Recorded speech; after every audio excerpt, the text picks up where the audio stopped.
Bonjour à toutes et à toutes qui suivez régulièrement mes vidéos et je vous en remercie.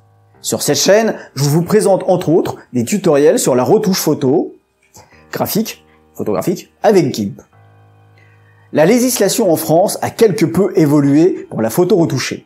Vous voyez souvent des photos de magazines, des mannequins qui peuvent vous sembler avoir un corps parfait.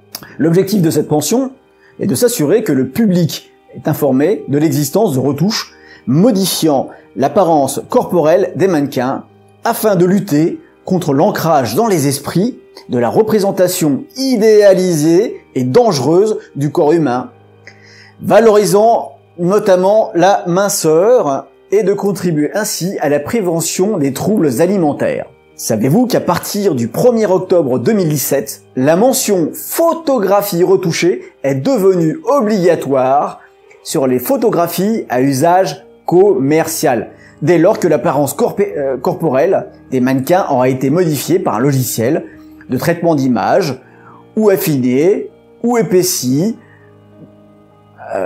leur silhouette modifiée.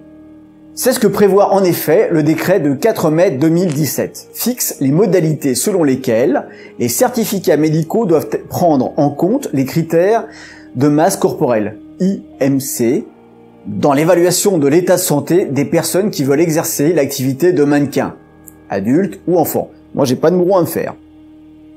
L'exercice de l'activité de mannequin étant conditionné à la délivrance d'un certificat médical, ceci concerne donc la partie de prise de vue, le photographe. C'est donc sous la responsabilité de la médecine du travail que les médecins délivrent aux mannequins un certificat médical d'une durée de validité de 2 ans, sauf exception attestant que leur état de santé, compatible avec l'exercice de leur métier. Bref, faut pas les faire crever de faim, quoi. Ceci concerne les annonceurs, les mannequins, les agences de mannequins. Concrètement, les modalités d'application et de contrôle de l'obligation d'accompagner de la mention photographie retouchée, les photographies à usage commercial des mannequins en cas de traitement d'image visant à affiner ou à épaissir la silhouette selon l'article L 2133 alinéa 2 du Code de la santé publique. Vous verrez ça. L'entrée en vigueur de l'article à la date de publication du décret mentionné au 2e alinéa et plus tard au 1er janvier 2017. Donc il faut se mettre en conformité les garçons et les filles. Le non-respect de présent article est puni de 37 500 € d'amende, le montant de cette amende pouvant être porté à 30% des dépenses consacrées à la publicité. Ça va piquer. Mais alors, qu'entend-on par l'usage commercial ? Est-ce que si moi, simple bidouilleur sous GIMP ou autre logiciel de retouche photo, publie une photographie retouchée sur un site sans but mercantile, du type, dans un but mercantile du type Pixabay ou autre, je suis sous le coup de la loi.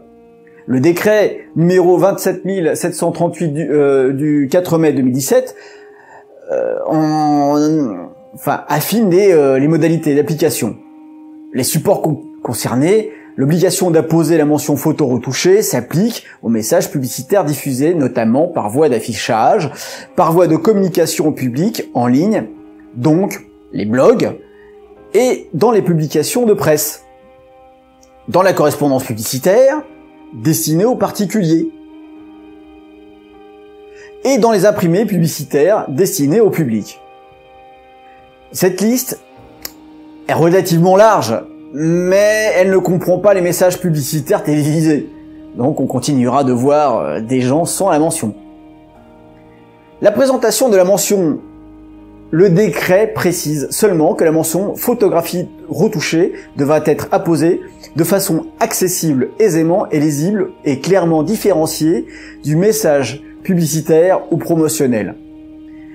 Et que sa présentation devra respecter les règles et usages des bonnes pratiques définies par la profession, notamment par l'autorité de régulation professionnelle de la publicité, la RPP. Il sera donc nécessaire de se référer aux usages de bonnes pratiques de la profession en ce qui concerne les modalités de présentation de la mention photo retouchée.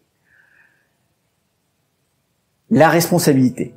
Il y incombe aux annonceurs de vérifier si la photographie de mannequins qu'ils achètent, en direct ou par l'intermédiaire de différents prestataires, ont fait l'objet de modifications par logiciel de traitement d'image.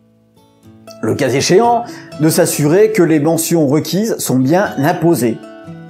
Bref, si vous utilisez une photo, vérifiez. Soyez particulièrement vigilants sur ce point, à compter du mois d'octobre. C'est-à-dire maintenant. Vous n'avez pas retenu cette vidéo? Vous inquiétez pas. Vous trouverez tous les liens vers les textes cités dans l'article consacré sur mon blog, dont vous trouverez l'adresse et en commentaire vidéo, enfin en commentaire de cette vidéo. De me mettre un petit pouce vers le haut, j'adore ça. De me faire part de vos avis et commentaires. Et eh bien, je vous dis à toutes et à tous, au revoir, à très bientôt pour une nouvelle vidéo ici même. Bye bye!